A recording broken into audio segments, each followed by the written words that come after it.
We're going overtime here at the 2025 National Youth Sports Summit as we continue our conversation on the travel and youth sports industry hits, headwinds, and highlights. As I'm now joined by Todd Smith, President and CEO of the Sports and Fitness Industry Association. Todd, man, appreciate the time. It's my pleasure. Thanks for having me. I'm excited to go overtime with you. Let's do this.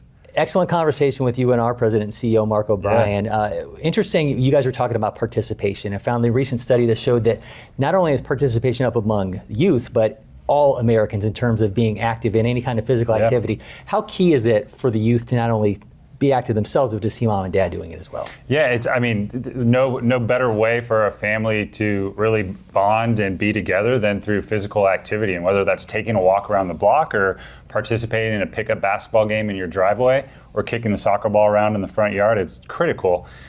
You mentioned just overall participation in the U.S. So in 2024, SFIA data showed that we had close to 250 million Americans ages 6 years and older actively participate in some form of either sports or physical activity, which is the highest it's ever been. So that's an incredible story and really obviously going in the direction we all want to see it going.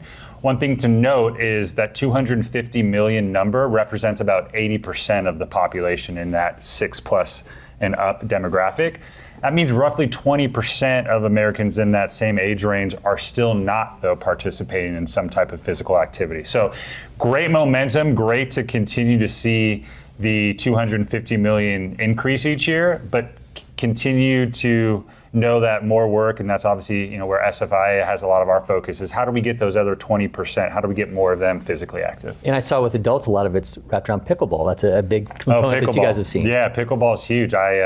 I continue to be amazed year after year where like the double digit, in early years it was triple digit numbers. Now I think the most recent one was close to 50% growth from year over year. So it just is astonishing. And certainly from a pickleball standpoint, what's also unique is it's hitting every age demographic. So when we look at those participating in pickleball, it's not just a certain slice of the age demographic. It's youth, it's middle of life, and it's the older populations as well too.